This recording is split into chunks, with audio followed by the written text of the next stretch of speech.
To another video. So today I've got 10 dribbling exercises to improve your close control. For these exercises, I'm using 7 cones, each of them placed one step apart. If you don't have cones, you can use water bottles, rolled up pairs of socks, anything you have lying around the house. You can make the gaps between the cones wider or narrower, and you can also use more or less cones, completely up to you. Before we get into the first exercise, I want to say a huge thank you to OneFootball for sponsoring this video. OneFootball is a free football app that you can download onto your smart device to keep you fully up to date in the world of football through news, live scores, transfer rumours, and even match highlights. I've been using this app for a few years now to keep up to date with my favourite teams, leagues, and players. So download the OneFootball app today, link's going to be in the description.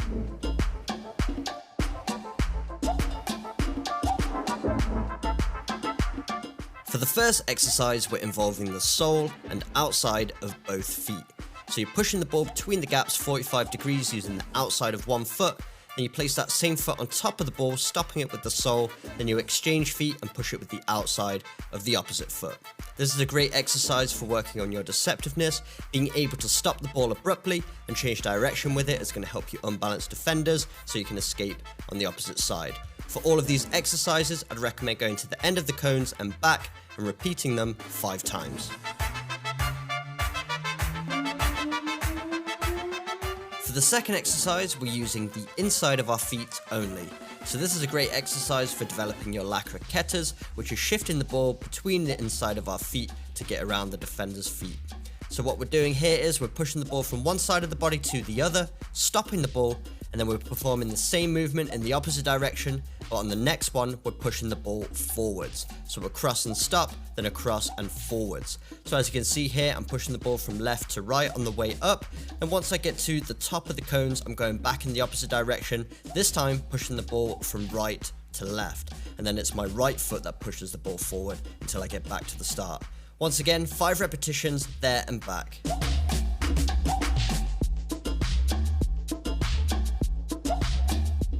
For exercise 3, we're using the sole and outside of each foot individually.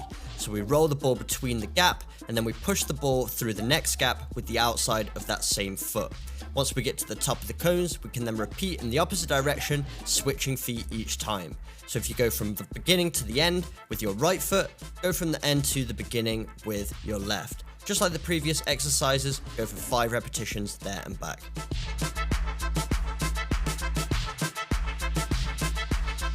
Exercise 4 is similar to exercise 3, but this time we're exchanging feet and using the inside of the foot. So we're rolling the ball between the gap, then our next touch we're exchanging feet and pushing it through the next gap with the inside of the opposite foot. So as you can see on the way up here, I'm rolling it with my right foot, pushing it through the gap with my left, and then when I go back to the start, I'm rolling it with my left foot and pushing it with the inside of my foot between the gaps.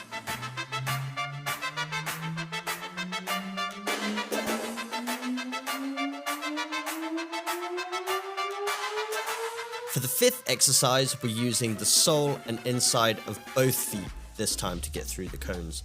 So we perform a little la croqueta movement on the outside of the cones, and then we roll the ball through.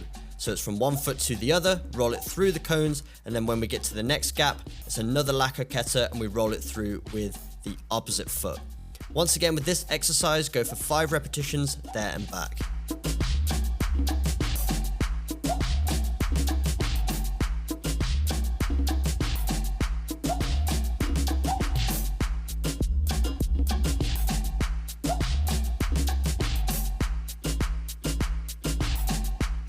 For the 6th exercise, we're working on a reverse elastico movement.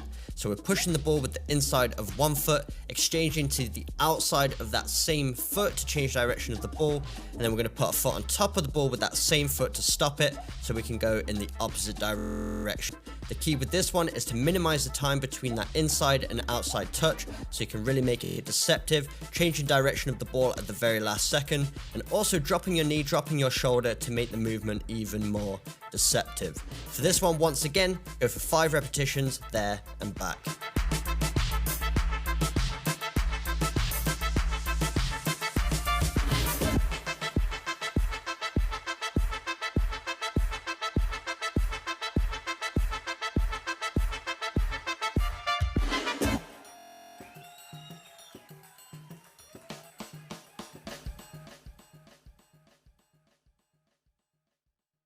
For exercise 7, we're shifting the ball from the inside of one foot to the other, and then we're taking a third touch with the outside of the same foot we took the second touch with.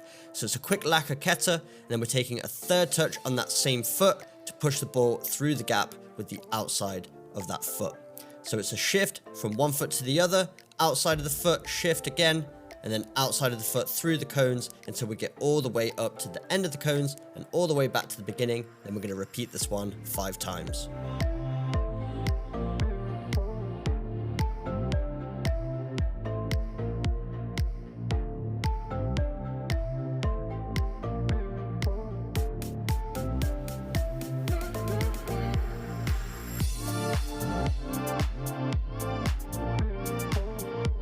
In exercise 8, we're working on our step overs.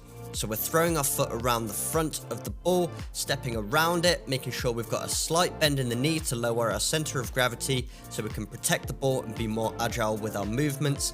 And then as we throw our foot around the ball, we're going to push off the ground with that same foot we stepped over with, so we can push the ball with the outside of the opposite foot through the gaps of the cones.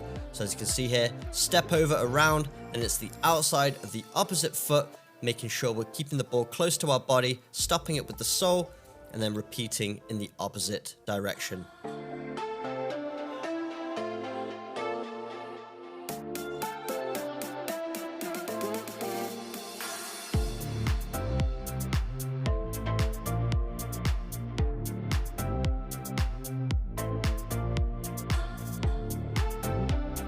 For exercise 9, we push it forward with the inside of our foot, roll it across the front of the cone using the sole of that same foot, then we drag it back with the sole of the opposite foot, push it to the inside with that same foot once again, and then we repeat until we've gotten around all of the cones in front of us.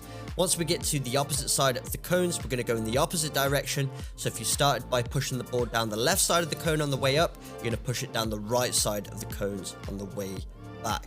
Really working on your close control using the sole and inside of both feet.